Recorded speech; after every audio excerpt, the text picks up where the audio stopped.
I have been a huge Diego fan and believer, and I think Diego has a lot of the real character Manny in him. He has that purity and that hopefulness, and that he's a real artist. He's very, very dedicated and takes his work very, very seriously. The more you get to know him, the more you realize how intense he is about the work, and you know, he's the real deal. Diego's the real deal. I think the music is a standout part of this movie. It's something that we hope people, you know, will dance to and will listen to at home and not, you know, just put on during a theme party. It's remarkable. I mean, Justin has been working on this music, you know, from even before we began shooting. You know, he focuses only on these Damien movies as his sole focus. So I think you feel that in the work. It wasn't like every other director was a woman. It just wasn't such a big deal the way it is. It wasn't like in the female director, you know? It just was, because at that time period, it was like whoever could pick up a camera was a cameraman. You know, it wasn't so focused on the identity of who was doing what. It just, if you had the skill, you could do it. But the people I used in my research, I wouldn't say they had their careers handed to them. Like, everybody at that time period had to hustle and work and prove, you know, the way that Ruth Asner, for example, got her first movie.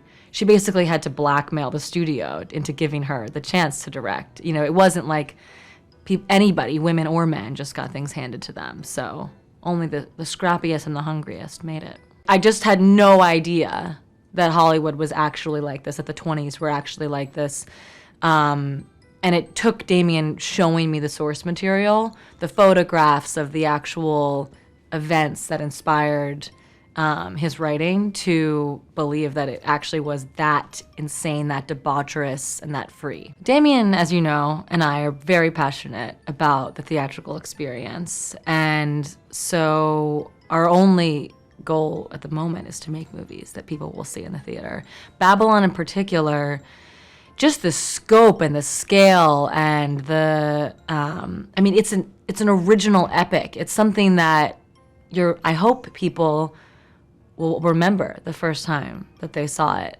And I think that having that experience and that memory be in a big movie theater with a big audience that you're experiencing it with is the only way to do it. It's somewhat similar going into it and what ended up being the biggest challenges, which is just the size of what we were trying to make. I mean, it's a long script, it's a massive, you know, every department was like, I've never had this many locations. I've never had this big of a cast. It was just, everybody was having the biggest meal they've ever had. And so that, like, you know, wrapping your arms around the size of it, and staying focused and being able to actually execute well across everything to Damien's standards, which he was unwavering about, was the biggest challenge. It was pushing people to the limit in every department, you know? So that was hard. None of the characters in the movie are real people. Maybe Irving Thalberg is the closest we had to that. But they are all, and all the stories and all the people are all inspired by real events. And our goal was to kind of capture the spirit, just the world of that time period, but we didn't want to be constricted by being perfectly truthful to any individual story. My greatest satisfaction is Diego Calva's performance. It's that we found Manny. It's so gratifying and exciting to take an actor that people don't know and have him play such an incredible role and deliver in such an incredible way. I think I take a lot of pride in all of the performances that we captured, and everybody's work, I guess, beyond just the actors, but the crew and everybody, just how it all turned out. I think Damien makes everyone look good. The way that Damien works is, he's the most observant director I've ever worked with. He sees every little thing that you do, and that gives me a tremendous amount of security as an actor, because I know that he's not missing anything. And it makes me feel like everything's being curated And honestly, I think what that does is takes a bit of the responsibility off myself. I know that I'm in a director's movie and he has a true vision for what he wants. It's a true piece of escapism and like one of those wonderful movies that takes you out of your real world and your real problems and allows you to like go on a journey. That's all I'm ever looking for when I put something on. I want to be taken away from my reality and into somebody else's. And I think this movie does this so beautifully. And it's a lot of fun. It's a lot of fun. And it'll make your grandparents uncomfortable, which is always the best kind of movie. In this movie, I think Thalberg represents a kind of Machiavellian-like omnipresence. He's not in the movie a lot as a sort of physical presence, but you always sort of sense him. And I get a slightly malevolent feeling from him in the context of the narrative. Maybe I'm being protective of Thalberg. I don't know if that's how. I don't see him like that in real life. I have a very glamorized, I think, picture of him, and I see him as sort of this just incredible sort of prodigy, and his influence on movies was so impactful and special and sort of unmatched to this day. So I hold him in the highest regard. At the same time, obviously, this is a work of fiction, and I did feel that the script was asking for him to have something somewhat villainous about him. I'm still pinching myself that I get to be a part of this. I mean, to get to work with a filmmaker like Damien is a once-in-a-lifetime opportunity, I think. And not only Damien, but then the people he surrounds himself with. I do feel like a kid in a candy store, and I get very starstruck. I mean, today I was just now I was doing off camera, and I was like this close to Lena's, and I was like, I can't believe this is happening. So it's a really unique thing to get to do something like this, and then also to play a character who has such significance in film history. It's all been kind of too good to be true. My own personal experience of watching Margot work every day was feeling like I was watching history, honestly. That I was in the presence of today's premier movie star, man or woman, doing things at a level that is generational. And you never have those moments you rarely have those moments on a movie set. Watching Margot play Nellie every day, I just felt like I was watching something special that I would talk about for the rest of my life, honestly, for the rest of my life. And set a bar for every other actor that I have the fortune to work with. Justin and Damien went to the ends of the earth to find also examples of different musical styles that were popular at the time, a lot of different cultural influences. Again, that speaks to Los Angeles culture in the 20s, the cultural influences from all angles that you wouldn't necessarily think. Was it that populated with, sort of an immigrant community that had an influence on the music in that way? They dug up all of that stuff in order to present something that was an alternative to your standard 20s jazz, Bob and Charleston stuff. Between us and the ideas and our goals, which is frankly tied to who we are as people and as friends and as cinephiles and as filmmakers, it was just a dream. Honestly, Babylon is a dream from born of two young cinephiles who love movies who go, wouldn't it be amazing if we could do something about that time, because it's never been done in a way that quite represents how amazing it was. But then you build a script and you end up with something and you go, I don't know who's gonna make this or who would jump in on this movie. And ironically, it was that thing, the impossibility of it, that I think was attractive to people. Actors going like, I have no idea how you're gonna pull this off, but I just want to be a part of it. That's really cool.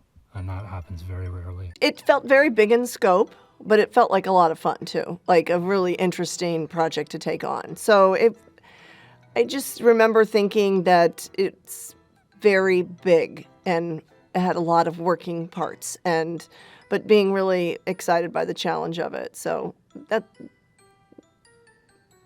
and it wasn't until later where I heard actual numbers that put, an affirmation stamp on that initial reaction that it was going to be the largest film I've ever pretty much taken on. It was a lot of research about the underbelly of Los Angeles and the underbelly. And we was primarily stuck with Los Angeles, but I found like there were research material that came from all over the world to just give us inspiration for certain things. And a lot of silent films, looking at silent movies and watching them over and over again to look at the craftsmanship of what and how they made those costumes. And so it was infinite, the amount of research we did. And I could still be researching the movie now, and we're almost finished shooting. Like, I could research this movie for the rest of my life, and I would still find things that are really interesting that we could have used as inspiration. But yet, at a certain point, you had to stop. We both said, I don't think he's the type of character that is very formal all the time. Like, I don't think on the days where he shows up to set or when he's looking at footage, it's not always that he's in a suit, and certainly not a tie. I think he owns it, and he's much more casual than that. And like when he dresses up, he's in his tuxedo, but it's not like he inhabits his life in suits and ties and in a formal way. I think that part of it is the love of filmmaking and the love of film, and showing that there was in the silent movie era, there was true art was being made, and people were allowed to like express themselves in a way that got a little bit squelched in the beginning of sound.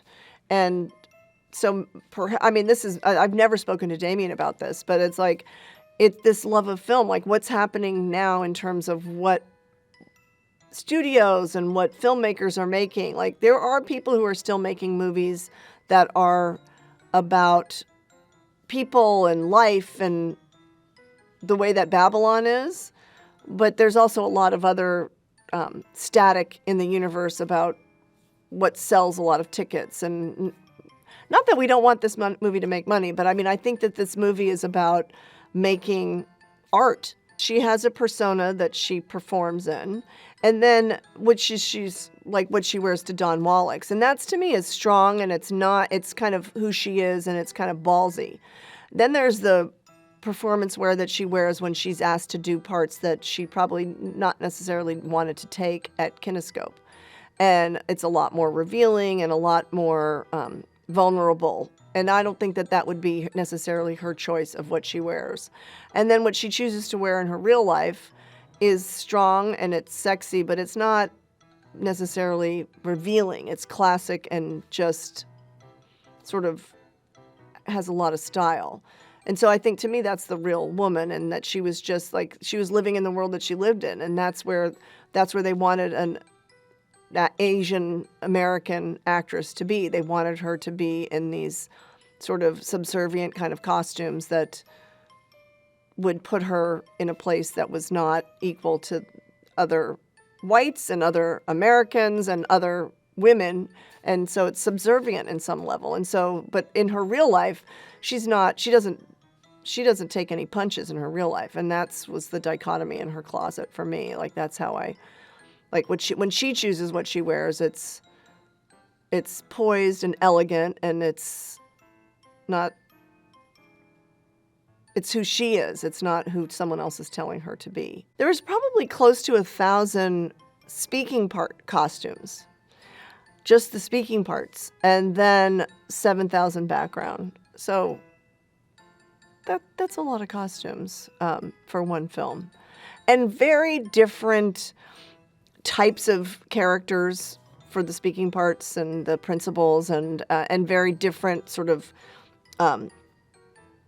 episodes of genres that we did for different scenes. Like, there was never like, oh, this is another scene where there's a lot of pedestrians, so to speak. They were like capsules of this is this look, this is this look, this is this look, this is this look. And there were not a lot of repeats or ability to share one look to another look. And that was part of the great part.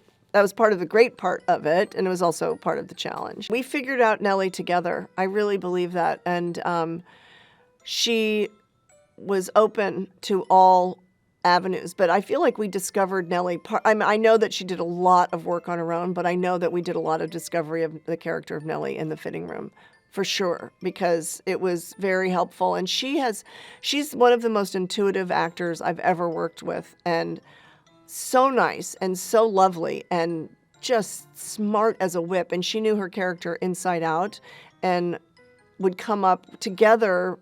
We came up with a lot of solutions, but a lot of times she's very production and filmmaker savvy. I think it's just going to be a visual and emotional feast.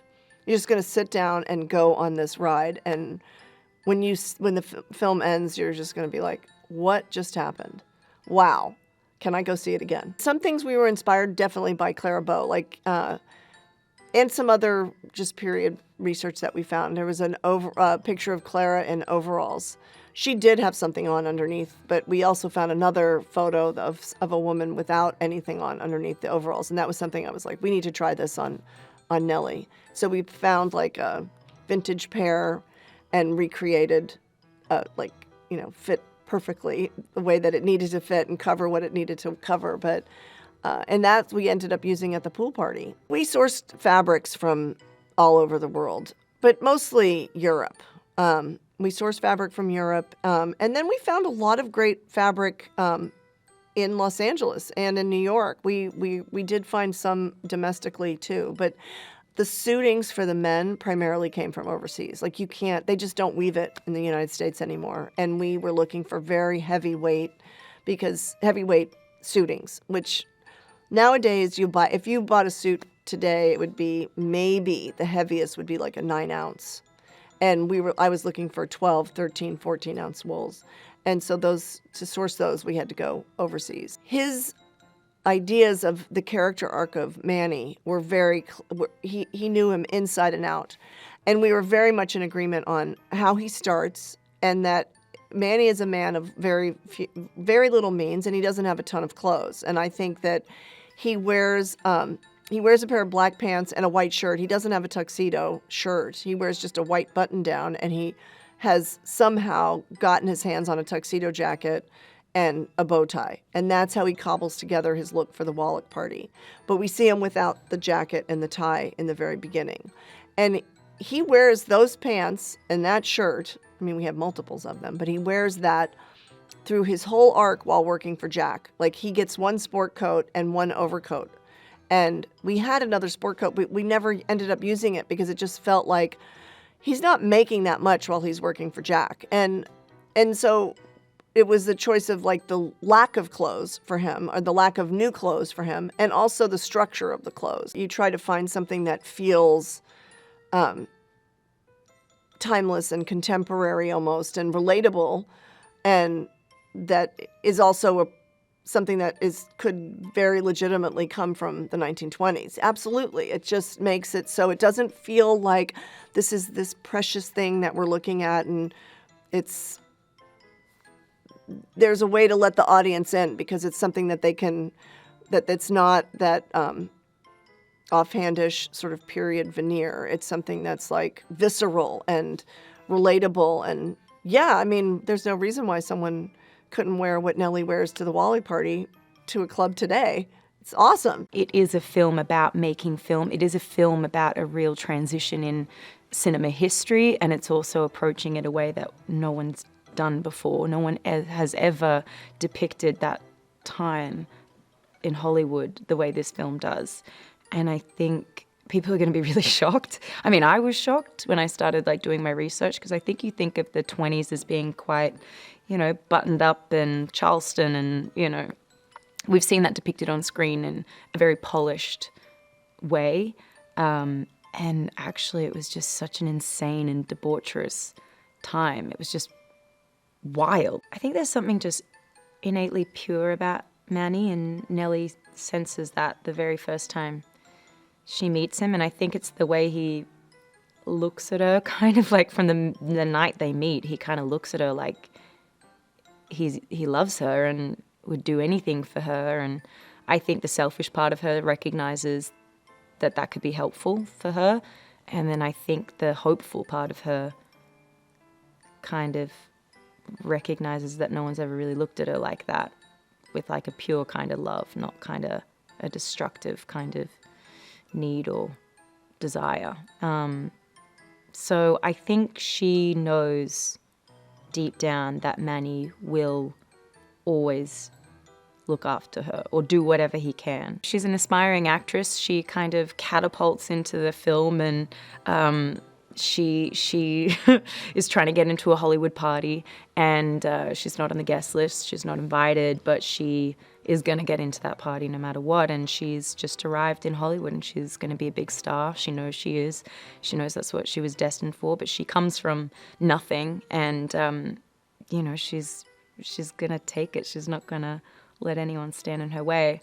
And she meets Manny, Diego's character, who helps her get into the party.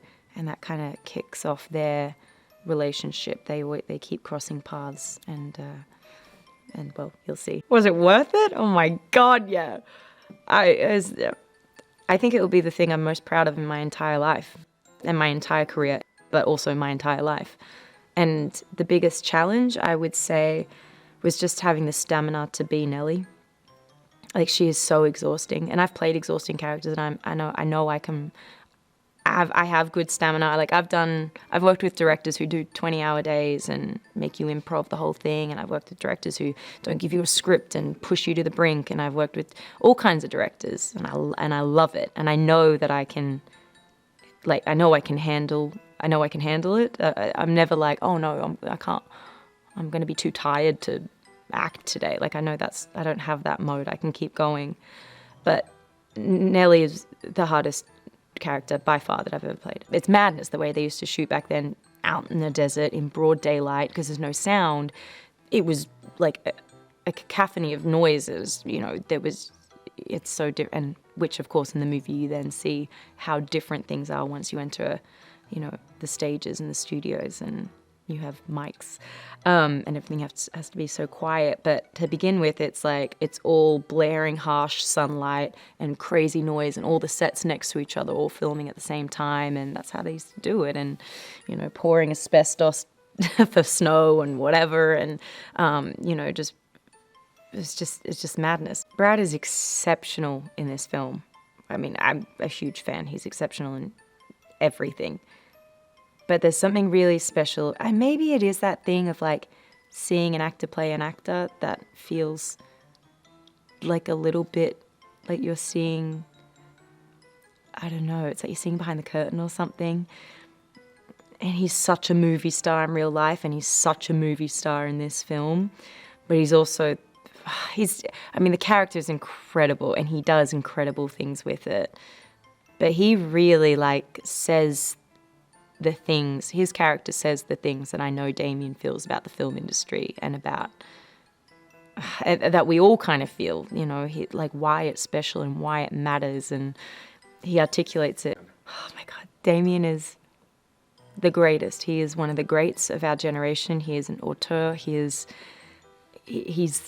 I'm so lucky I got to work with him. And he is like our Scorsese, our Fellini, he is that. He is one of those greats. I have an endless... He is the first director that I ever felt like I was let off the leash with, too. And maybe it's because it was this kind of character. If we did a different movie together, maybe it would be different, and our process together would be different, for sure. But having him, and the way he feels about this film, and about making this film, and about writing Nellie, and the way I wanted to play Nellie, it was just like explosive. And it was the first time I felt like I went pedal to the metal. Like, I've never really put my foot completely to the floor. It was like, and he let me do that, and I was be forever grateful for that. that he let me really, really go for it and expected so much of me. I love that. Jean's exceptional in this film, and we all know she's a brilliant comedic actress, and so you get such like pleasure out of all those little quips, those moments, and her accent and all the stuff she's doing. You just like eat it up. It's so good.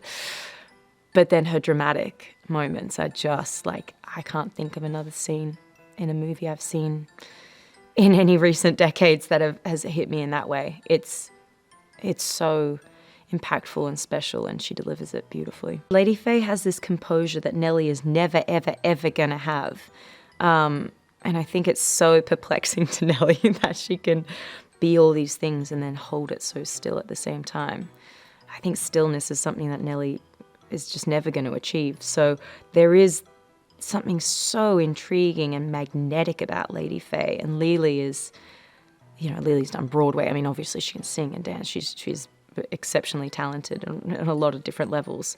But she brings that energy to Lady Faye that just really sets her apart from all the other characters in the film. So many of us are like running around like chickens with their heads chopped off. It's just madness all the time. Even Jack Conrad as, Brad's character, even as like smooth and suave as he is, he's still like a loose cannon. Like he's still, he's still like insane and in these insane relationships all the time and just like, getting drunk all the time and all this kind of stuff. But Lady Faye is just badass. It's an eyeful. Yeah, you're going to see things on screen where you're going to be like, are they allowed to do that?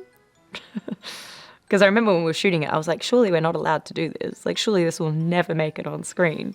Not in this day and age. You can't do anything anymore. When you're acting, knowing that you're shooting on film and knowing how rare that is these days to get to be able to do that, it feels so special. And you see this in Babylon, you can literally hear when a roll of film rolls out. There is this, it's just magic because you just want to give everything on that take, and before you start a take, they'll say how many feet have we got left, and they'll shout out, okay, we've got such and such amount of feet left, of film. Can we get a whole take for that? No, we'll never make it. Okay, take it from that line. Okay, good. Are we rolling? I mean, there's this moment, there's this feeling of like, we have to get it now, and it's going to be printed on celluloid forever. Reading the script, it was hard not to envision that the perfect marriage of actor to role would be Brad Pitt to Jack Conrad. He's a character that really believes in what he's doing, but he does so with a sense of humor, and he has no pretension about him, even though he has pretension in a way that for which we have great affection for him, because he believes in his art form, even though some of what he is really, because of the silent era, just a very, very handsome face.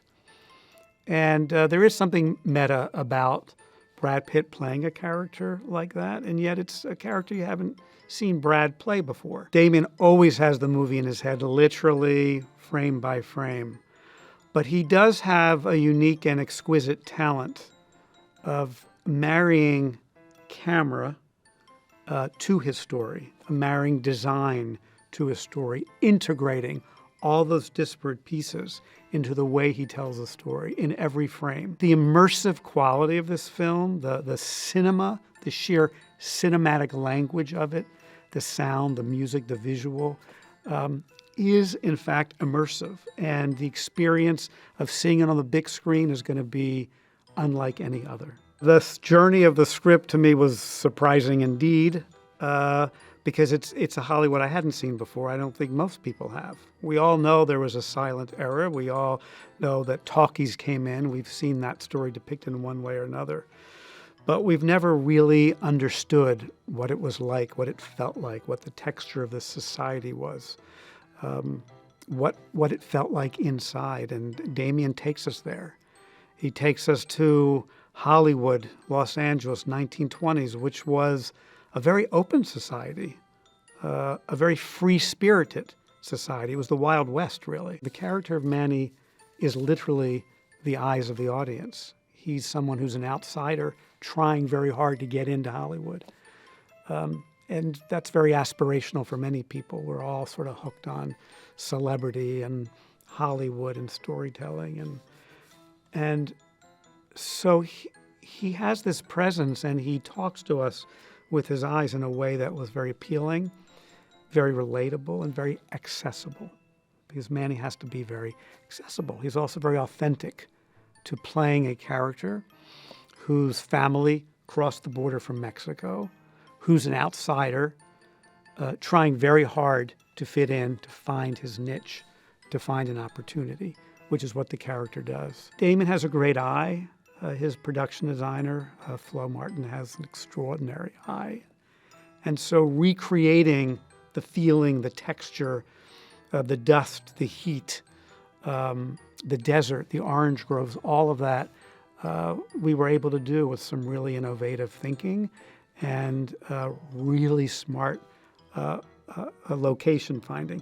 What's really interesting about LA, both in the city and in the outskirts that I allude to, is that there are still present buildings, edifices, architecture of the time.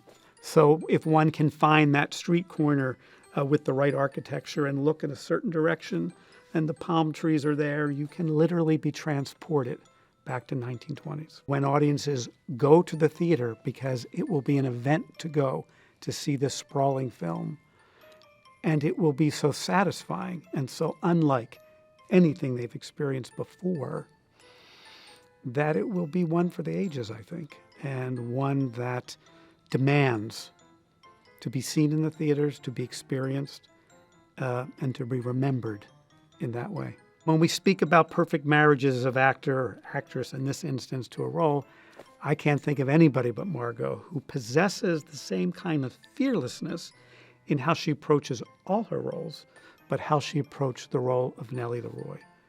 She threw herself into it so completely, which is necessary to pull off a character who is completely unbridled in her lust and her drive for success, for life, to live on the extremes as she does without a care in the world, to be in your face, and yet to have enough of a soul underneath that we root for her, despite all her bawdiness and aggressiveness.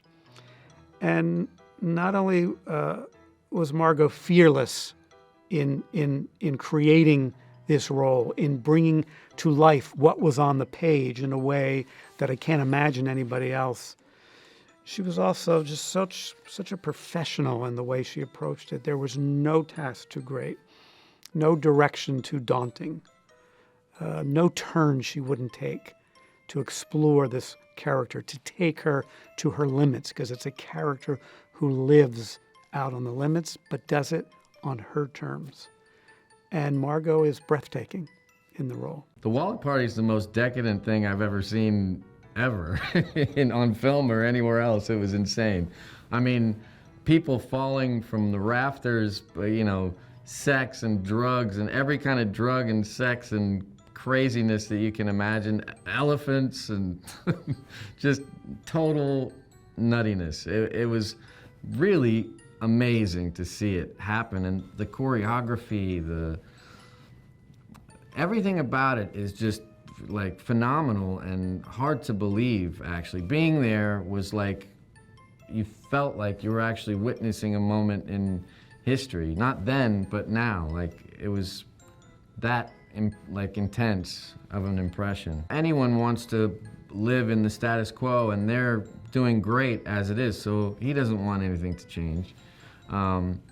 Jack, on the other hand, wants to embrace it. I mean, he loves the idea. He wants to bring the art, you know, to the next level. But George is just a money man. He just wants to get the movies made, and he wants to stay in his lofty position.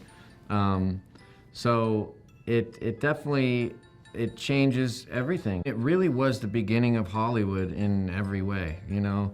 The parties, the decadence, the fame, just the craziness and the ups and downs, and it reflected throughout the rest of Hollywood history. You can see it now and back then, and it's beautiful to sort of see that beginning of it, you know, and be part of creating making a film about it. It's pretty awesome. George is an interesting fellow. I mean, his manic depressive nature makes him kind of, one minute he's really happy, one minute he's really sad, and the way that it works best is when he's kind of I play him pretty big, you know, which is really unlike me. I'm a subtle actor. I'm like in dramas, and I tend to be sort of very serious when I'm working. But in this movie, I get to really play and try things that I would never try.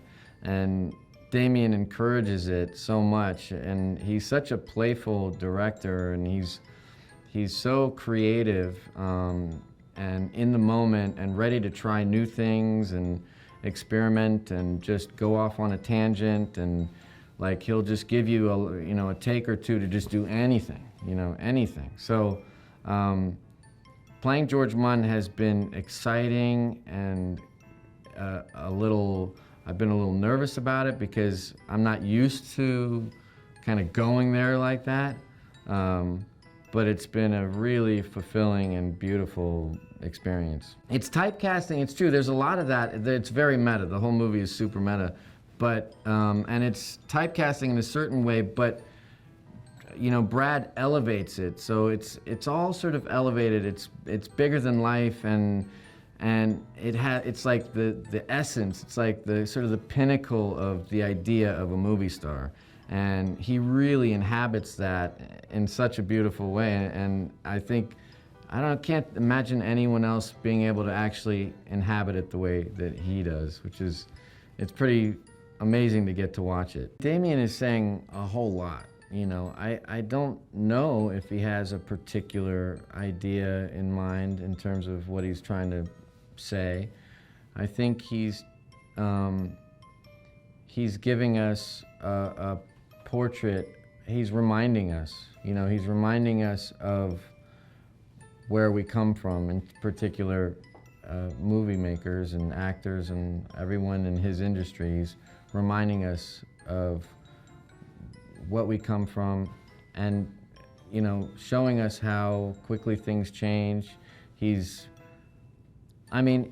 movie is poetic, it's happy, it's sad, it's funny, it's poignant, it's dark, it's all these different things that life is, all these little aspects. And I think that's what is really extraordinary about Damien in particular as a director, because he embraces all of that stuff, and in an incredibly beautiful, creative way that's super rare. You don't get to see that. I have barely ever seen it in my 38-year career, whatever it is.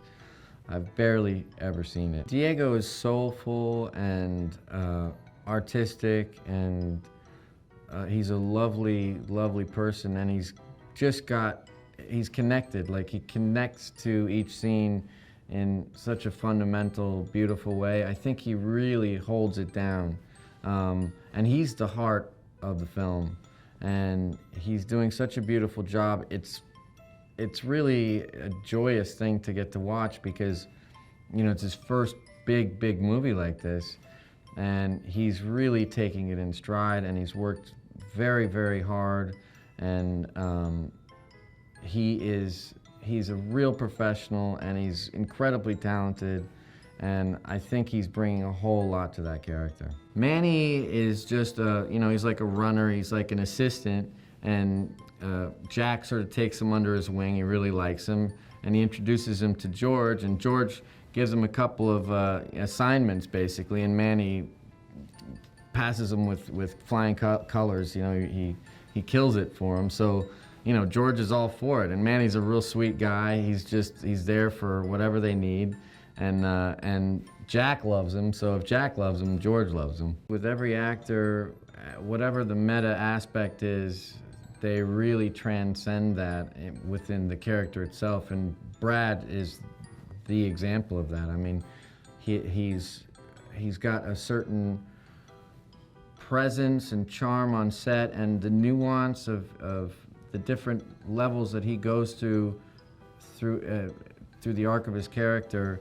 I mean, it's really beautiful, and he's, what can you say? It's Brad Pitt, and he's killing it. Just shooting on film will help the scene with actors, but the relationship between you and the actor when we're shooting, I find that when I meet actors in the beginning of a shoot and they realize we shoot on film, they're always light up and they're like generally always happy and want to talk about how great it is that we shoot on film, and they love it, and for different reasons. Usually they feel like they look better on film, but I think everyone focuses better when you shoot on film, and you know, when the clap goes, you know, it's just it's more quiet around. I think for everyone it's just better, actually. I think Babylon had to be filmed. In my opinion, it just had to be filmed. More than ever, I would say, I wanted to approach this film even more sort of impressionistic, meaning I wanted to be more bold with, like, for example, if it's like bright outside, it should be really bright outside, and it should be like overexposed, like more than you should. Like if you read the American Cinematographer's Handbook, it's like we did everything wrong. You know, it's like we didn't really follow any rules, and we treated the film dramatically. It's as overexposed you can be on film stock. We shot like that, you know, like we treated the film that way, and to get an impressionistic attitude for those scenes. And then in other instances we would just underexpose it dramatically, and altogether the whole film was push processed because we wanted more contrast, more color, and there was sort of no other way in my mind to get to where we are with Babylon without shooting it actually on anamorphic 35 push process. Definitely, please go to the cinemas, because it is a film about cinema, and when you've seen the film you realize why you should watch movies in general and why you should watch them in the cinema. And the film has to be watched. You have to see it in the cinema, please. That would be really, really important to me. Every scene is engaging too, like from the beginning to the end, and Damien has sort of that great ability of sort of visual storytelling. He's a really visual storyteller, I think, as well as he's a storyteller in general, like a genius. But when it comes to the work for me with him, he can always see clearly how the story should be told, and it is in a musical way, right? He has a musical mind. He thinks of the edit already on set, and the way we sort of design shots are usually not coverage. It starts here and ends here, so it's always a visual storytelling. You know, it's always a visual journey for the audience, which I think really helps the movement of the film too. Like it's always a forward motion. I think she is the epitome of strength, of beauty, of grace, elegance, and stillness. And despite all the pain that she had endured, being an American-born Chinese, and all the rejection that she's faced, I think it's also created who she is. And I always try to remember that I have to balance these two, especially playing this version of who Damien wants to portray. So much of it, the attention to detail, the tiny, every single thing, the earrings, the colors, the story behind the fabric, what she wears when, what feelings she's going through, what she has gone through. It's amazing. Every single thing that my character wears in this film, I personally think, and I think a lot of people will agree with me, that she has some of the best wardrobe in this film. I think Diego is the most perfect actor. He is Manny. I know that it took Damien a really long time to find him, but he has found his Manny. It's a lot going on, and I think the difference between cinema from back in the day versus what we have now is that more things are going on right now.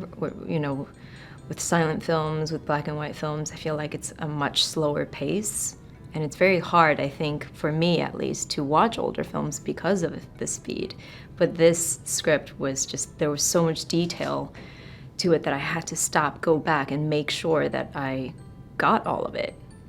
and it was exciting, it was exhilarating, it was wild and creative, and I still ask Damien to this day, even though we're halfway through shooting, where he gets his inspirations. Jovan's character, Sydney, and Lady Faye have similar struggles. I think that's the core reason of why they are really good friends. They both deal with discrimination, have dealt with it their entire lives and their careers, and that really brings they share the same cynical sense of humor.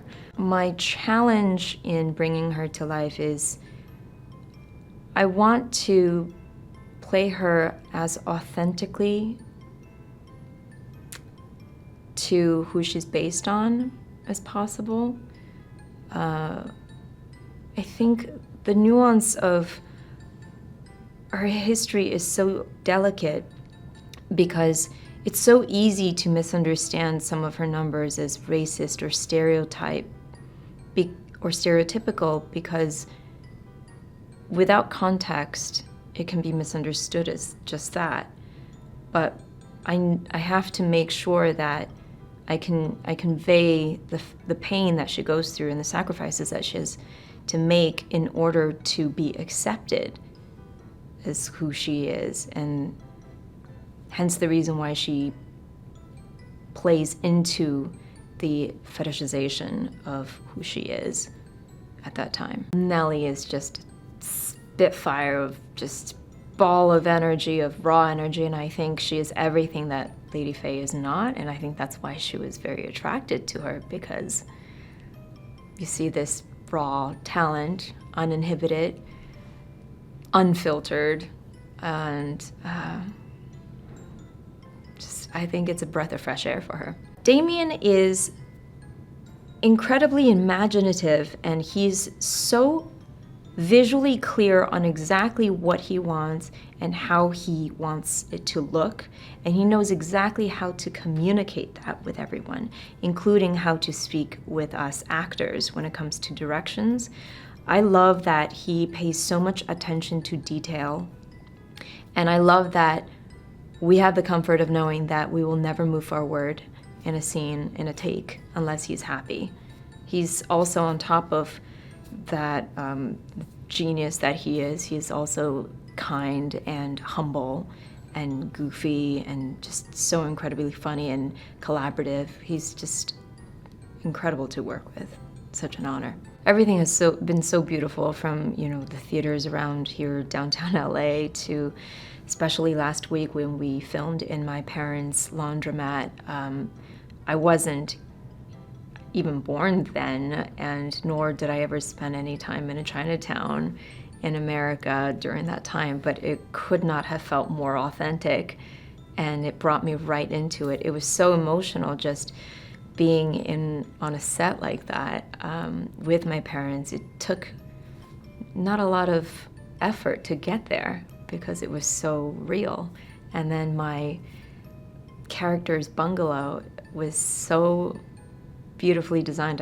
I was emotional at being there. It was amazing. The Sound of Sydney was really kind of cobbled together from 3 incredible trumpeters. And I think that's also what makes it interesting too, is that it's such a, Sydney is so incredible. Sydney is such an incredible musician, and the breadth of music that he plays is so wide that it took 3 of the best trumpeters in the world to be able to pull it off. It took Sean Jones, Dante Winslow, and Ludovic Lewis all bringing their specialties to be able to just cover what Sidney Palmer plays in this movie. One of the concepts we talked about early on was, what if we used the instrumentation of a 1920s jazz band, maybe a little more modern, maybe cheating it a decade or 2 modern, just in terms of the size of the band, couple more trumpets, couple more trombones, but basically the lineup of an early 20th century jazz band, but the music, the composition, the kind of riffs, the kind of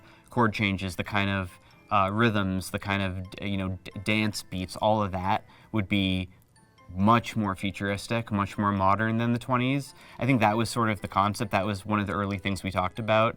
That was a way to thread the needle, to keep us, be enough to be believable enough in the 1920s, but still without being 20s music at all. There are a lot of things in this movie that don't like, they're just not meant to be realistic. And the clacks in Voodoo Mama is something like that, where it's just bigger than life, it's bigger than the band that's in that scene by far. Same for the elephant section of Voodoo Mama. You know, Voodoo Mama, it's driven by the clacks, it's got that trumpet solo, and the track builds and builds and builds, and then it has this huge gear shift. And if you've seen the movie, you know why, because this elephant bursts into the room. So we call it like the elephant section or the circus section of Voodoo Mama. And that circus section is, as far as the movie goes, you know, nothing to do with the band. I mean, the jazz band is still in there, but you got an orchestra, you got violins and woodwinds doing these circusy runs, and you've got these like Piatti crash cymbal things that are very circusy, and you got slide whistles and kazoos and party horns and all these sounds. So it's just really a bigger than life ending.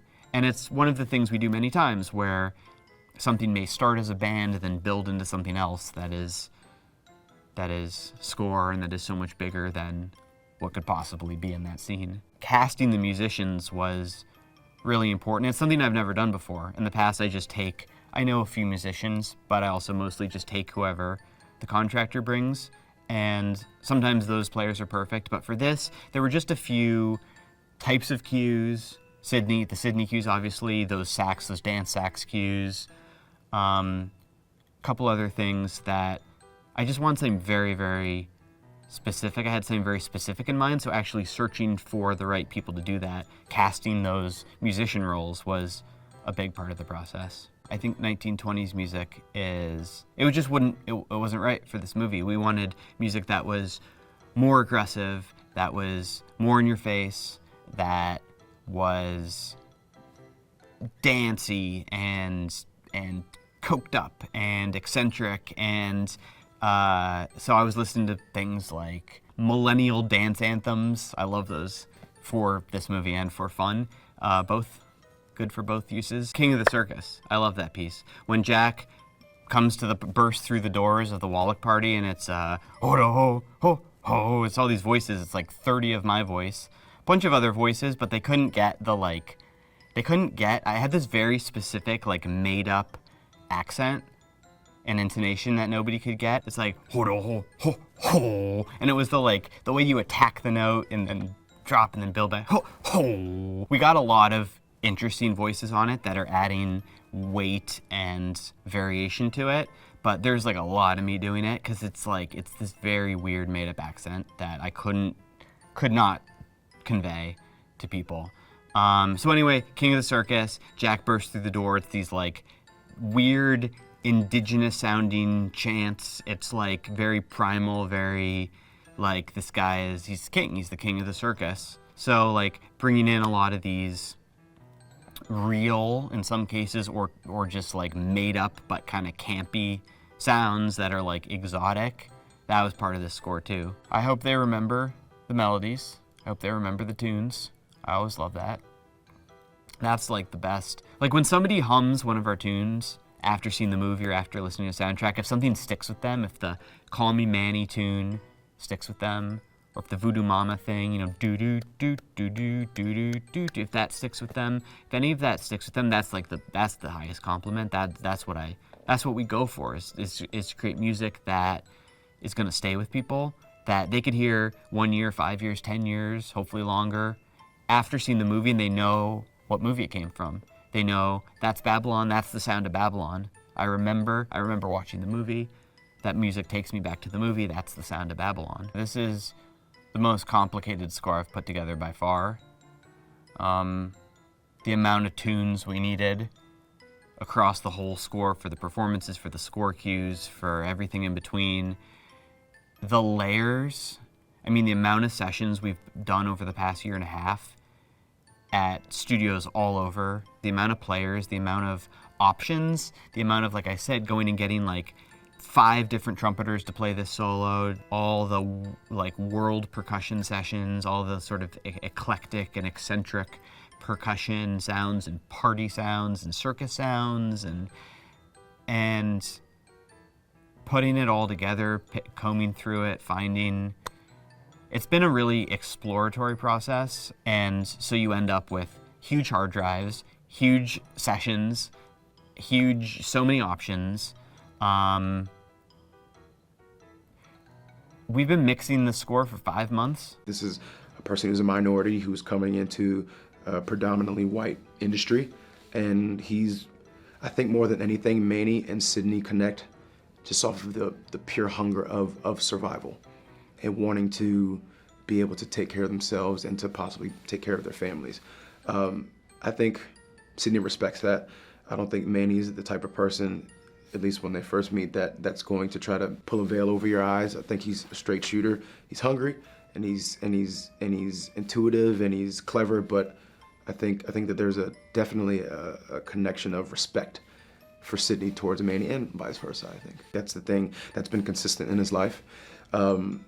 Perhaps maybe not love or friendship or companionship, loyalty, whatever, but I know that in his heart, and again, these are among the conversations that me and Damien tried to have about Sydney, is that at the end of the day, he always has his music, he always has his horn.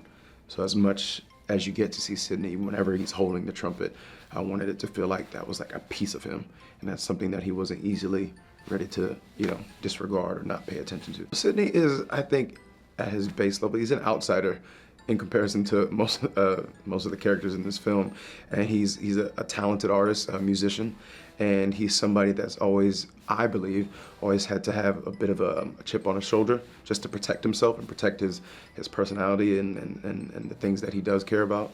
And in the moments in the film that we are able to see a kind of inside view of who Sydney is, I think it goes by so quickly just because, based off of the conversations Damien and I had about him, we don't want to ever give off too much about Sydney. I think it's fun when an audience gets to kind of try to figure out who this person is. And I think most of the time that we do see Sydney in the film, it's this image that he's portraying to protect himself.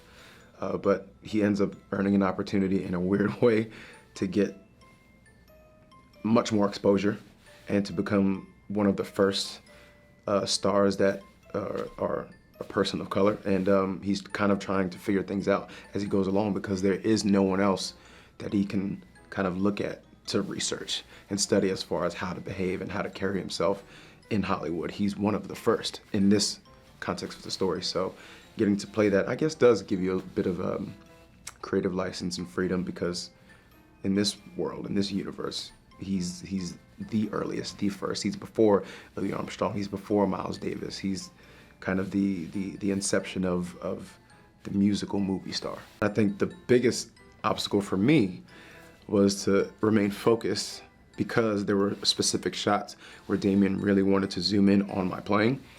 And if I just let my eyes wander, or if I just took my focus off for a moment, you could run the risk of, one, being out of line of the mark that they really absolutely need you to be perfect on so that the camera's there, or the camera could hit you, which I did not want. I don't think anybody wanted that. So I was trying my best just to center myself and focus. It sheds light on what we're seeing in real life. I think that it's the opportunity for diversity to be able to bring new aspects and new stories to the limelight, and I think we get a piece of that in the scene where they're like, oh, what we're hearing, there's a heightened interest in Negroes in films and things like that. I think that can literally be mirrored to the transition of making a conscious effort to tell different stories by different people from different walks of life. And it's just a showcase of what not to do, of not to just do it for the sake of, again, virtue signaling and for the novelty of it, and then tossing it aside and going back to what always works. I think it's always going to be of everyone's best interest to keep things interesting, tell stories that we haven't heard before. My coach that I ended up bringing on, Dan Fanero, brilliant trumpet player, so brilliant, but more importantly, so patient with me, because it's so hard learning an instrument if you don't read music. So we really had to find a practical way of him transcribing the music for me, which again, brilliantly composed by Justin, who I'm also a fan of. So it's really cool to get to play some of the songs off of a soundtrack from somebody who I've listened to all of his soundtracks. It's really cool. But yeah, we found a number system for the valves, and just being able to I learned it by visual memory. So my teacher would play it, you know, on a high definition camera, and it would be in person. I'd be there in person, but I would take the videos home, take the music home, and just have to learn it and commit it to memory, watching it over and over and over and over and over and over and over again until I was sick of the song. And then also being able to understand the breath. When you're playing any brass instrument, any wind instrument, it's really hard to hit certain notes and not breathe. Breath is everything. So you see guys that'll be up there hitting those squeals, and then they can just jump back into like another note without taking a breath. Impossible. And my teacher, or Dan, has been playing 30 plus years, and you can see when he's hitting a note that it still takes so much out of him. So I think that type of preparation was important, because then it enabled me to, we're talking about creative license, being able to adjust how much difficulty I wanted to express playing these songs, because Damien wanted Sydney to be like once in a lifetime type of talent. Like he's able to hit that high C or that transition with half a breath, where the average player would need a breath and a half or 2 beats of breath. He can quick back into it again. So to be able to fine tune it, you have to learn everything. Justin knows I'm a fan. And again, me being obsessive and a perfectionist, which is just the worst way to be. It's good because you know that you'll always push yourself, but then sometimes it's to a fault because you just never are satisfied. And I would just always Justin, how was that? Justin, if it's wrong or if I missed a note, I would like to know. And he would be like, no, it's great. And then I'd be like, and he'd be like, oh. He understood, so he would always, if it was beneficial for the performance for him to fine tune one little thing, he would do so. But if not, he'd just be like, Javon, just have fun, man. Play the music that you know. You've been drilling it enough with Dan. Have fun now. And then once I get to that place, I was right in my sweet spot. Actors want to be challenged, and they want to be able to showcase an arc. I think if you're playing something one-noted, it would be easy to become bored and less enthused about coming to work every day. But again, to kind of piggyback on the prior question of why I took on the job, is because one, I was getting to surround myself with artists that I really respect, and that I have some that I've watched since I was young, but being introduced to new talent as well, and just getting to be involved in something that absolutely needed to be achieved, or could only be achieved with a team effort. You know, it's easy to jump into something and you have like one star, and it's like, well, it lives or dies on that one person. But having a machine where every small piece of equipment needs to work in unison for it to be successful, that's kind of like cool. Like I'd like to be just that little piece right there that helps that piece, that helps that piece, that helps that one, so that we make something beautiful. It's like an orchestra. It's interesting, her mentorship of Nellie. I mean, I think she kind of lives vicariously through, you know, the Hollywood people. She's a writer, and writers, you know, sit back and observe. You know, they don't interact as much. When she does get to interact, I think she loves it, you know. But I just think that she thinks this girl is so special and needs her. I think she really feels she needs her, and she likes molding people and molding people's careers and manipulating people to a certain extent. So this is the perfect lump of clay to get her hands on and make her even more beautiful, make her more refined, bring out her talent, bring out that unnameable quality that that Eleanor just calls it. She's got it. And Nellie is such a diamond in the rough, really rough.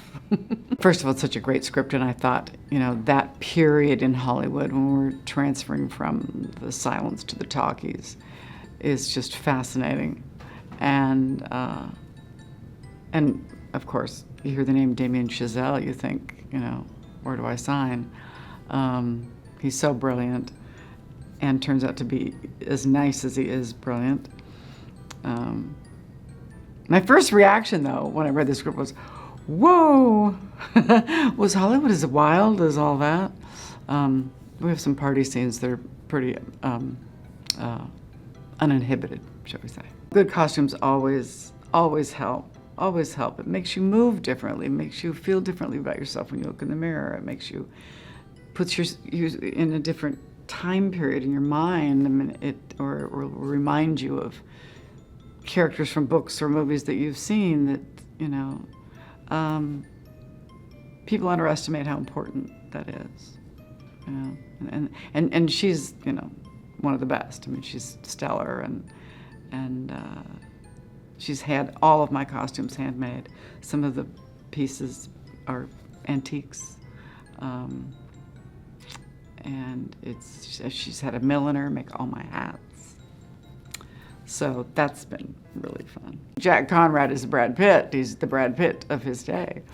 And so, of course, she always wants to sit down and have a chat with Jack about who he's married to that week and, you know, how he feels about his current film he's working on, how he feels about his current leading lady, et cetera, et cetera, et cetera. So whenever she can get some words in with Jack, that's the coup. That's the big coup. Most people probably don't know much about the history of Hollywood at that time. There's little bits and pieces, you know, Rudolph Valentino and Theda Bara and things like that, but and Flappers or whatever. But I mean, I think to really delve into that time and seeing people who started this industry who only because they wanted to make a movie, you know? They wanted to go out in the desert and set up a camera and make a movie, you know? It wasn't about corporate stockholders and things like that. The people who started the industry, you know, the people who own the industry now are very different people, but to show that kind of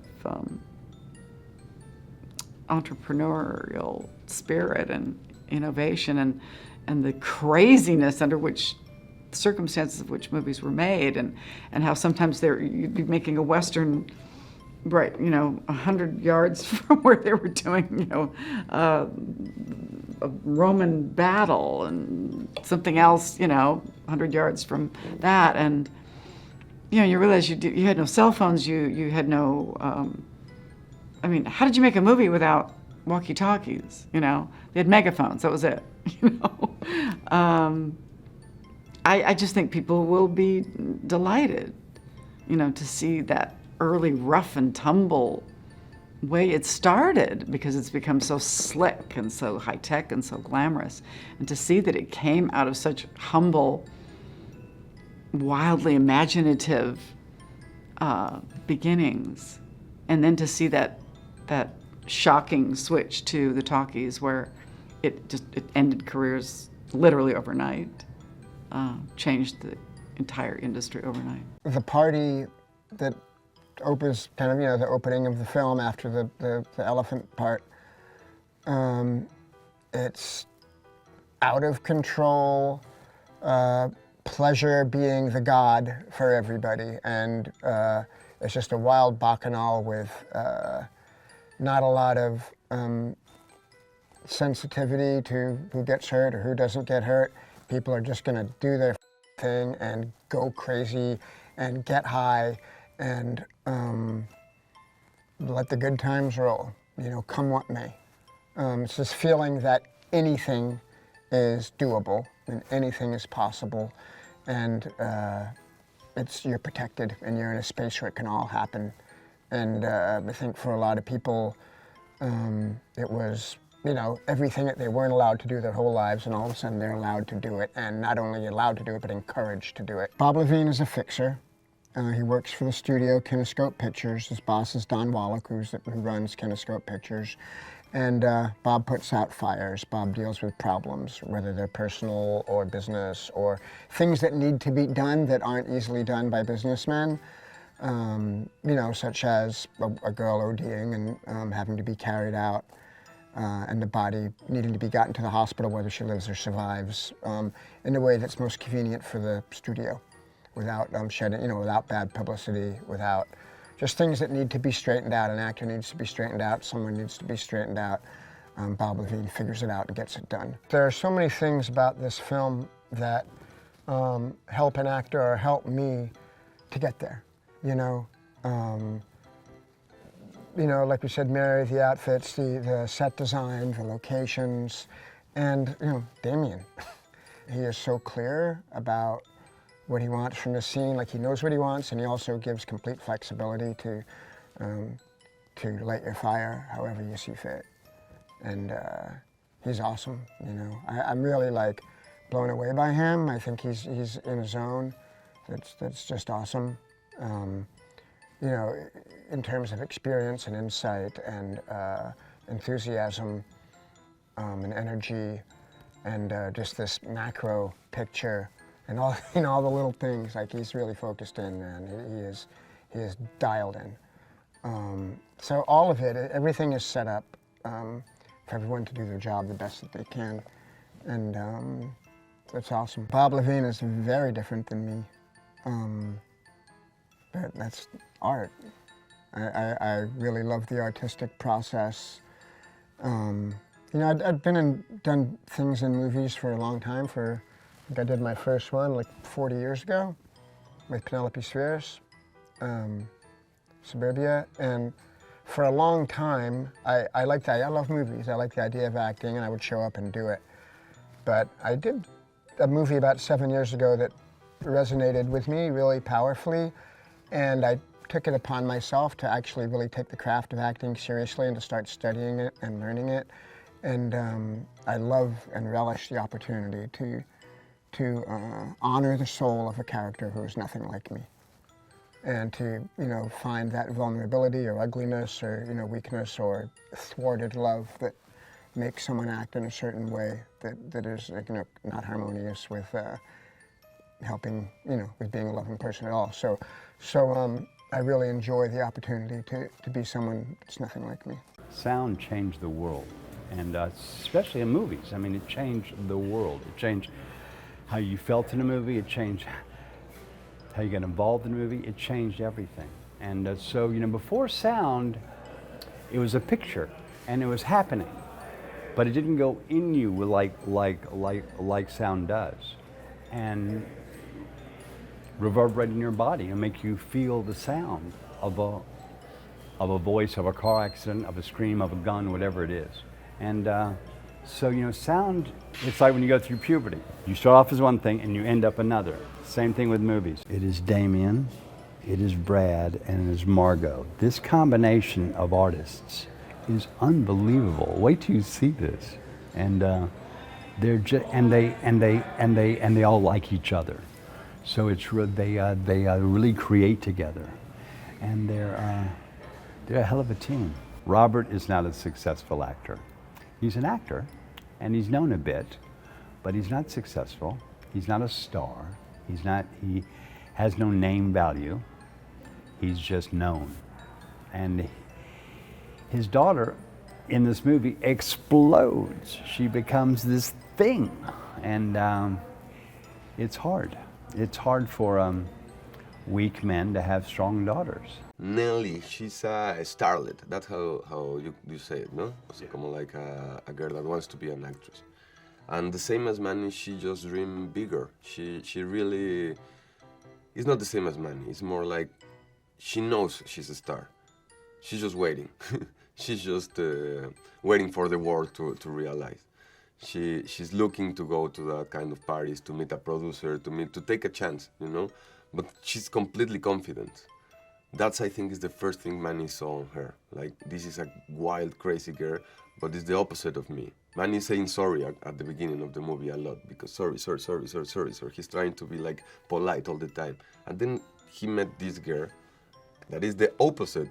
It's not polite, it's completely rude, she's crazy, and she's doing whatever it takes to get what she wants. And I think that's what Manny sees like incredible, like admirable, you know? And that's what he fall in love so fast. It's not only that she's beautiful, it's her attitude, her magnetic power. The first time we see Manny, he's dealing with a problem, trying to solve a problem, because that's like what Manny does, or what he's trying to do all the time. Manny is a dreamer. Manny is someone that is trying to find his way, to open his way into the movies. He wanna work in a film set. He wants to do anything related to movies. He doesn't care if he has to clean, if he has to do anything. And our introduction to Manny is probably the most important night of his life. I think Manny sees something like a father figure, right? Like a paternal something. But still like a working relationship, right? And Jack is a superstar, but also is a little, let's say, he can distract easily, be distracted easily. So Manny became some kind of his assistant in a way, like his right hand. And as I told you, Manny is going to do anything to keep like being close to the movies. So Jack is the guy that finally made Manny's dream came true. That is going to a Hollywood set and be part of the movie making process. Jack Conrad is the biggest movie star in the world in the silent era. Jack is like a veteran, you know? He's been there like forever. He's very important to the industry. He's someone. And also, he's like the coolest guy ever, right? He's super chill. He's in his element. And he's about to also live a big transition, right? So Manny is very lucky to meet him, and I think Jack sees in Manny right away someone that wants to work, someone handful, you know, useful. First, it was the first time I had something customized for me. Like, you know, they took like my sizes, everything. She made like all my shoes, for example, at the movie are made for me, but also they are like period shoes with the leather. So she was so careful that it's the leather they used to use, it's the heaviest they used to be, like everything. Even all my clothes, when Manny is like a successful producer, all the fabric is period too. So that's also, I felt like incredible, like so many details, you know? And helped a lot because, for example, we were talking about Manny at the beginning. Probably the shoes Manny is wearing aren't the only shoes he has, right?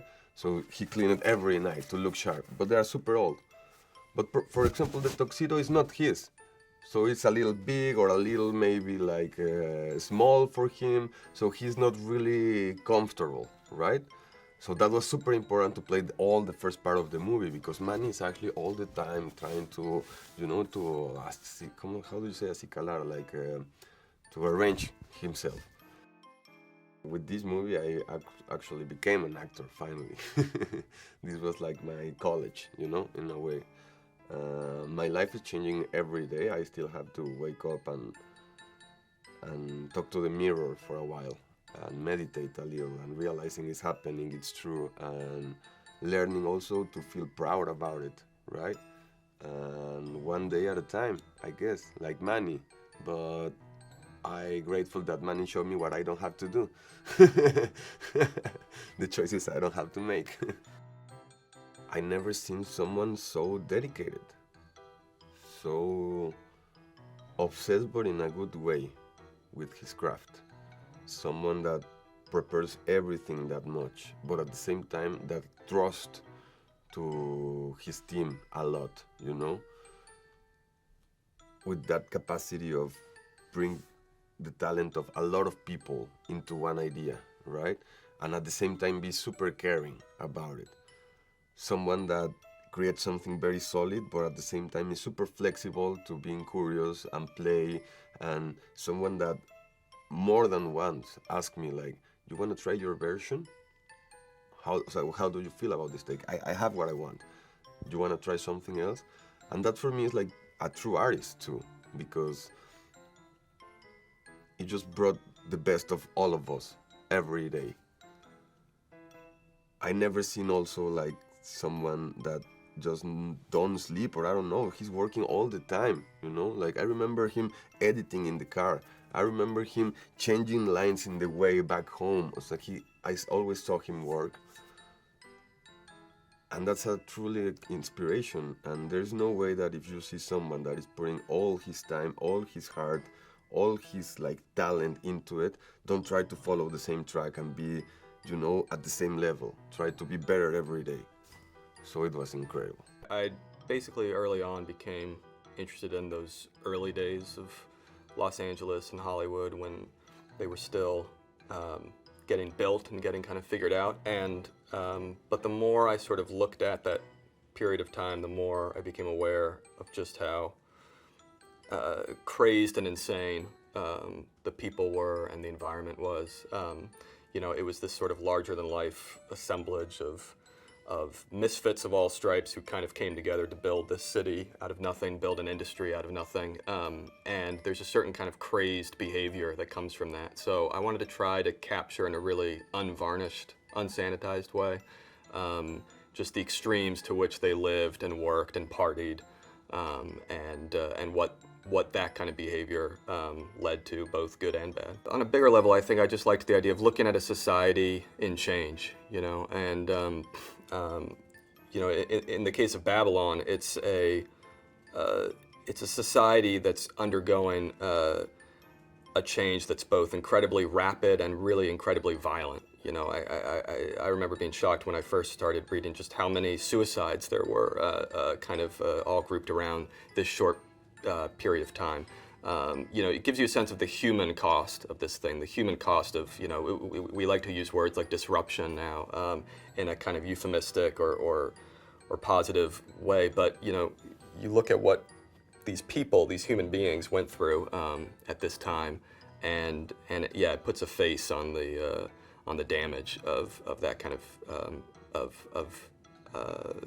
that kind of sea change. Babylon is an original epic set in the early days of Hollywood. It's about ambition, it's about excess, it's about hubris, and it's about a society on the brink of massive change. Jack is sort of the uber movie star. You know, he's the highest grossing leading man in the world when we meet him. He's you know, he was very much modeled on that kind of early lineage of you know, male movie stars of that time, whether it was John Gilbert, Douglas Fairbanks, you know, Valentino. You know, there's a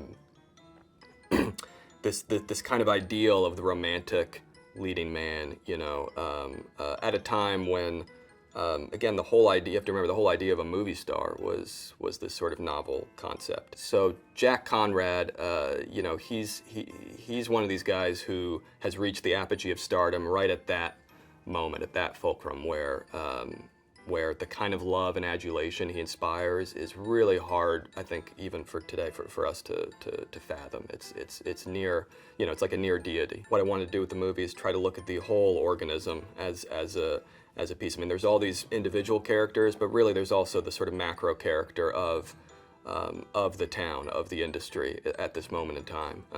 And so I wanted to try to, you know, parallel some of these paths. You know, someone who's just rising up with someone who is the sort of current king of the moment. You know, someone who's knocking on the doors outside looking in, sort of, you know, crossed and contrasted with someone who holds the levers of power at that time. And then you sort of see how these tectonic plates shift, because that's really one of the most interesting things, I think, that you know, that happened at that time. Eleanor St. John is a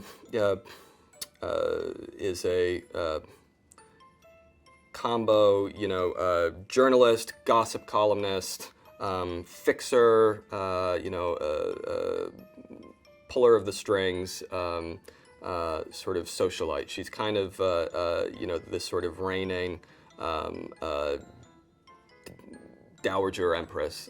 You know, at least I think that's how she would describe herself, of Hollywood. She's modeled on a variety of people. I mean, most specifically Eleanor Glynn.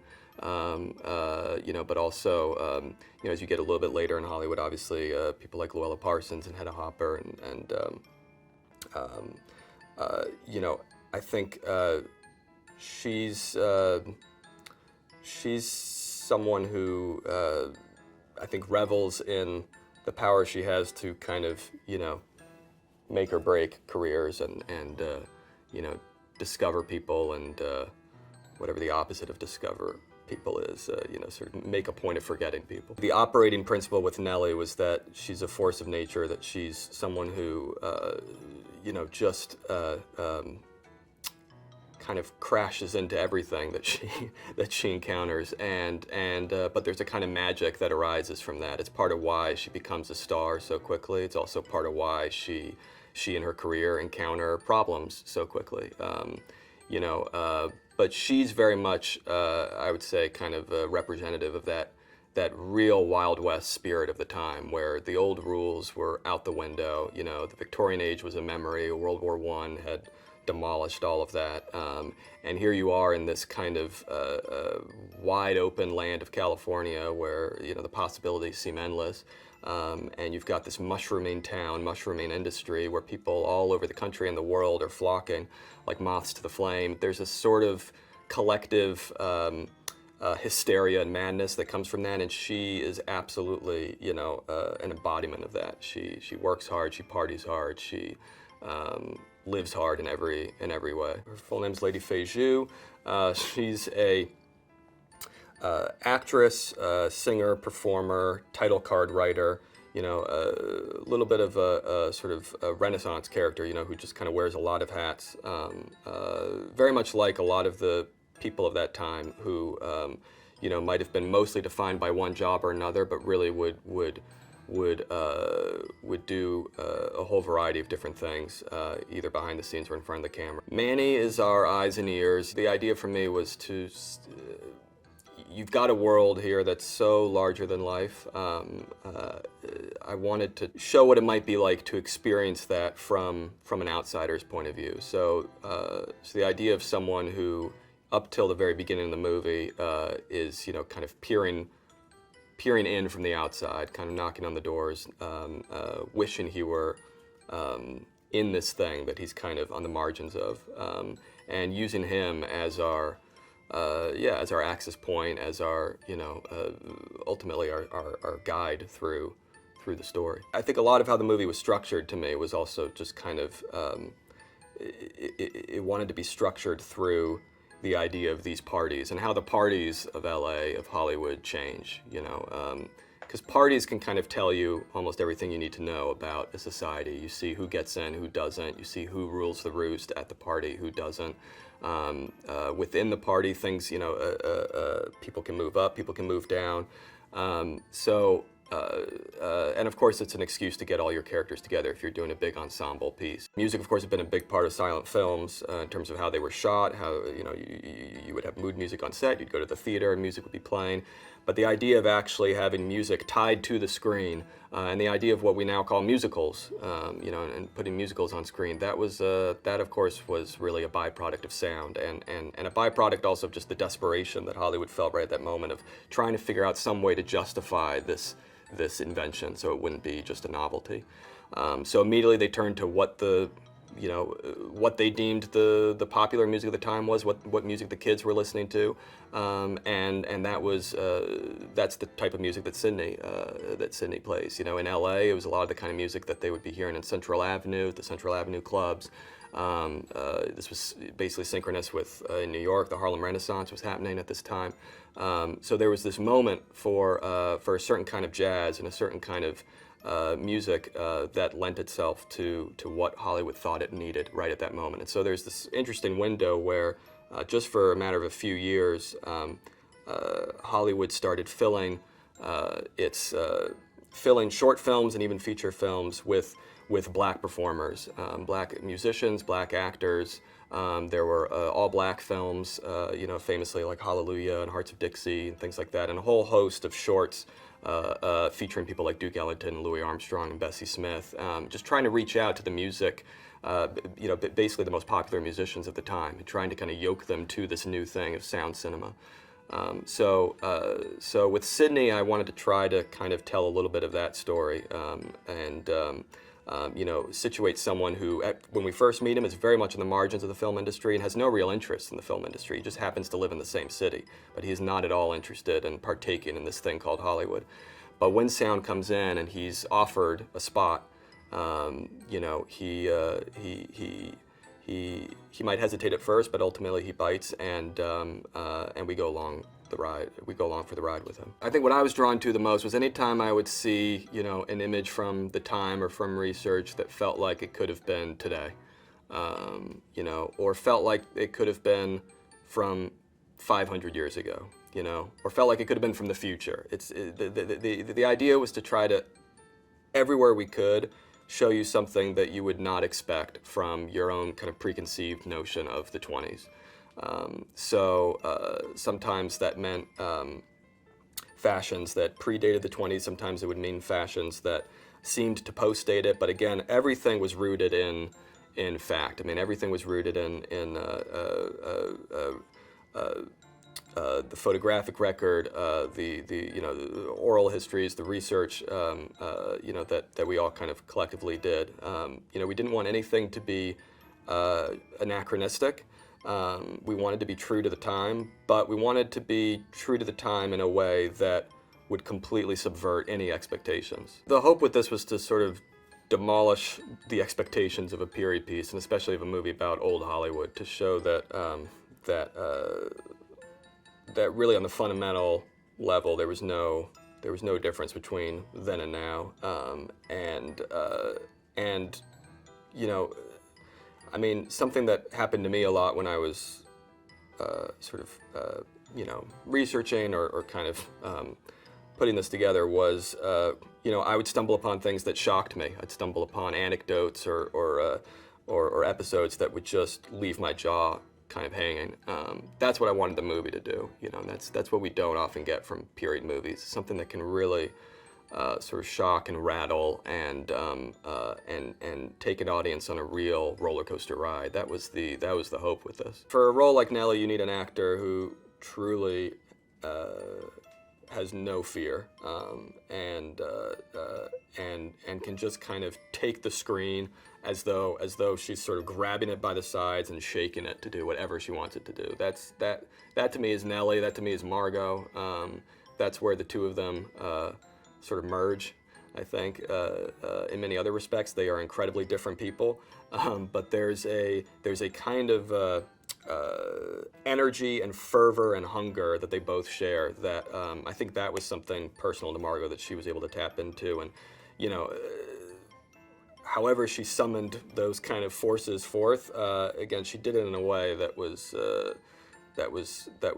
pretty extraordinary. The hope was to have everyone in the movie, whether it's someone you know or someone you don't, feel surprising, feel somehow like it added a new color to the film that wasn't something you were either expecting or something you'd seen before. Well, the hope with Babylon was to make something that felt like a ride for an audience, felt like a roller coaster, felt like a carnival, and a larger-than-life circus filled with vivid characters, amazing performances, spectacle, excess, comedy, tragedy, the whole range of experiences, the highest highs and the lowest lows. That was the hope, to try to put it all onto one panoramic canvas called Babylon.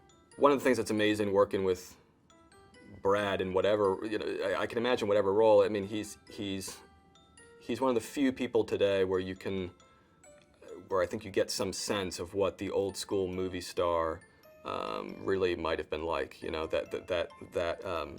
That sort of larger than life aura that a star of that time could kind of exude seemingly effortlessly. That's the thing with Brad, especially at this point in his career. You don't see the work. It's completely invisible and effortless, and that's part of what's so magical about it. So having him play a movie star of this era and this ilk, it felt meta in the most beautiful way.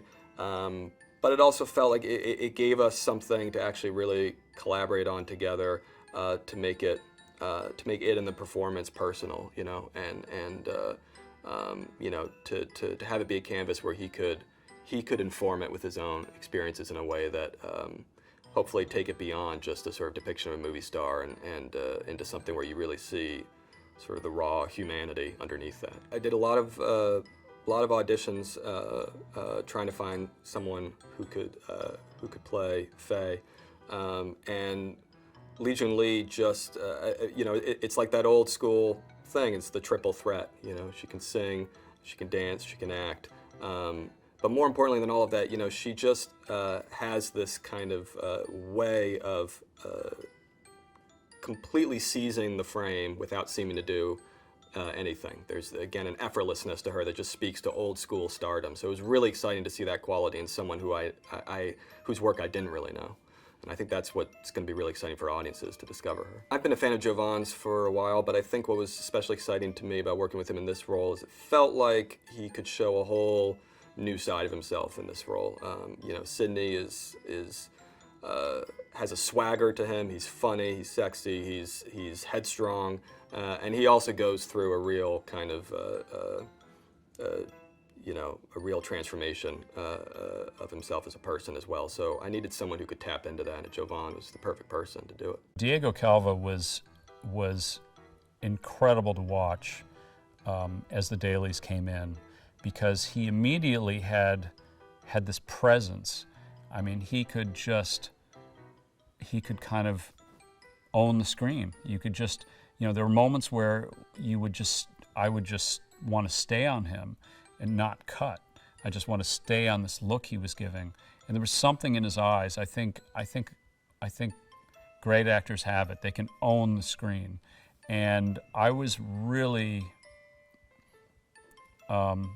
delighted and amazed that, it was beyond my wildest dreams where Diego could do that. And he could do that in scenes with Brad Pitt, with Margot Robbie, with Gene Smart, with all the characters. He could kind of hold his own. And that's a unique quality, and not every actor has that.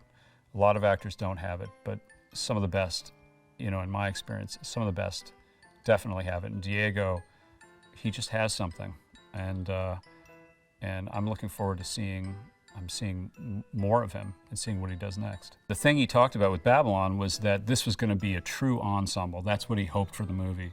This would be a true ensemble. So, in a way, it was much more challenging than the previous movies we had done together, because with the previous movies we could essentially boil things down to the two-hander. This, we couldn't do that. This really was, how do you find the way to tell the story and not lose sight of each one of these characters? All of them were, Damien, were equally important. And they all sort of played off of each other. One person's storyline hinged on another person's storyline. So we couldn't do what we had done before, which was kind of distill in a certain way where it really came down to one character or two characters. This was something that we knew out of the gate was going to be more complicated. Damien always talked about telling his story and making this movie and having it be about excess and having it be about decadence. And when he spoke to me about the editing, he really wanted the editing to support that. And that meant that the editing would be overt, and it would be stylized.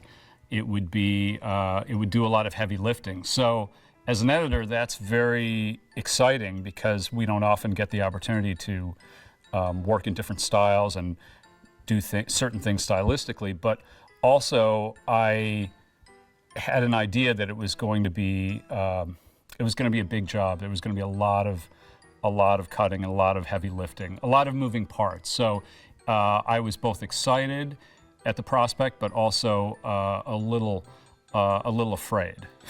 I realized that Brad Pitt, the way he would portray Jack Conrad, that character really became, in a way, the protector. I saw him as the protector of cinema, in a way, the protector of good cinema, the potential, and I really got to a place where I believed that for Jack Conrad, this artist, he saw himself as an artist. It went beyond making money. It went beyond the film business. It was about, how do you make art? How do you make a lasting impression? How do you make something that is that will be there forever? With the scenes with Jack Conrad on the hilltop, the battle scenes, I think we had these amazing performances that we could always lean on, that we'd always go back to. Spike Jonze playing the maniacal director, Jack Conrad, Manny watching Jack. I think all of these things were the heart of that scene, of that section.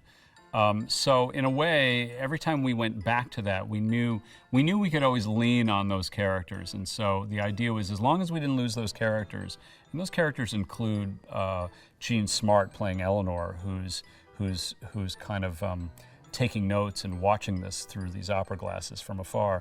You know, as long as we always checked in with our characters, you know, we knew that we'd be keeping it honest. We knew that we would not just be reveling in spectacle. You know, the spectacle was meant to kind of tell part of the story, but the real story was with the characters. So as long as we didn't stray too far from the characters, we could kind of keep everything under control and keep everything in check. I've been very lucky with to get to work with Damien and collaborate on movies that feature incredible characters that he's written and created, and also feature incredible performances. And one of my favorite scenes in that way is the scene with Eleanor and Jack in Eleanor's office. Gene Smart and Brad Pitt give these two amazing performances. And that was a scene that was very different than a lot of other things in the movie. Again, I've mentioned, you know, Damien really wanted Babylon to be about the excess and the decadence. And it's certainly about that in the content, in the story, but he also wanted the editing and the storytelling to be very stylized, very big, which is why it's a movie told with montages and cross-cutting, parallel cutting. But then, you know, he also wanted to be able to slow things down and have room for these quiet, meaty scenes. And the scene between Gene Smart and Brad Pitt was one of those scenes, one of my favorites. That's something as an editor, you know, you just try to stay out of the way of the actors. You try to help the characters by showcasing certain moments and certain reactions. And in that way, it was abundance of riches, all the dailies coming in. I mean, every piece of coverage of both of them was really fantastic. So, you know, it was really an abundance of riches. But it really is, it is a matter of trying to be there and support in terms of, like, you know, stay on this performance a little bit longer because something amazing happens. Stay on this longer so that their eyes can meet, so that the characters really feel like they're connecting. But really, it's about staying out of the way. You want the editing to be invisible in that scene because all you want to be left with is what the characters are saying and how they look at one another. He's a great filmmaker, so that's one thing. He's really a joy to work with, and he's really striving to make, you know, in this case, this extremely ambitious, epic, wild story, and he's certainly dogged in his pursuit of that. He's kind of the process and the kind of rigor that he's just going over and over and over within himself and his work through the whole process, whether it's researching, writing the screenplay, shooting, which obviously you're limited with the amount of time you have, so there's a certain movement, and his adaptability is like troubleshooting, problem-solving adaptability. But within that, as an actor, I could be really creative and play and try things that, I don't know, in some cases I wouldn't try because I've got to deliver what's needed for this scene to work. And this, I just didn't feel that. I just felt like I'm going to just go play and see what happens. The costume definitely brings like a real feeling of authenticity, which is so helpful. And actually with the costumes, we really explored pretty different ideas. And then ultimately what we ended up with, which I don't know if we had like 5 or 6 pretty different or distinct looks. And that one that we put on just, for me, felt like, yep, this is it. And all of that, and it's not one thing, but the costumes were really helpful for me in building the character, inclusive of feeling authentic about the period, which of course also being on the sets were a big part of that too. It's amazing working with Linus and the way Damien and Linus approach both for them and the kind of movement and energy of what you're getting on the side when you're looking at it. But as an actor walking through, there's just so much freedom. It's really loose, which is amazing because of again, the ambition, like how much we would have to get done. But we would, I don't know, we just had a lot of freedom and, both be very detailed and specific, but then a lot of range to explore. And I'm just amazed with that kind of energy that they're approaching shooting it with. And then editorially, it'd be amazing because there's just different sort of different rhythms to the editing that were just amazing to watch. I mean, again, making it just felt great. Like I really enjoyed how they would shoot. And then watching back, you could see where that looseness would translate, but it could also get like extremely tight and precise with the way it was cut. Really appreciate just witnessing all across the board the filmmaking because it was very special. Damien had some references of what he was thinking for McKay, and then as I was learning about the blockhouse and people wore different things, masks and makeup, and so that some of that, like the makeup that James McKay applies, is part of the fun and sort of dress up of being in that environment, and working with them with the hair, makeup, costume, all of that, like putting McKay together, which also obviously Damien, all of us just talking about it, and we would try different things and walk around, and it's really interesting because it's as much forming like my performance as anything. It's doing the hair and makeup and putting the clothes on and walking around, you start to feel certain ways, but it was, I don't want to say it was easy exactly, but it just, everybody's ideas were good, and we were just coming together, and the look came together pretty quickly between Damien's vision of it and then all of us, collaborating on putting it together. So I was partnered with Matt Pluff, and we had a production company, and Damien and Matt had a relationship, a previous relationship, and I ended up getting in touch with Damien, and we were all chatting, and Damien was sharing his, I don't know, I guess like early images that he would see or sequences that he would see in the film, and then we were helping Damien, firstly just like with research and organizing what it is that he wanted to do, and then Matt and Damien worked very closely in developing the script that Damien was writing, and I was, I was a support. I was there to do whatever I was asked to do, which would sometimes be talk with Matt a little bit about what was happening in the development of the story and other just sort of like research support things for Damien as he went along. It actually moves me when I think about the number of people that worked on this film and how hard people worked to make this happen. I feel really grateful for that, and it's a beautiful thing.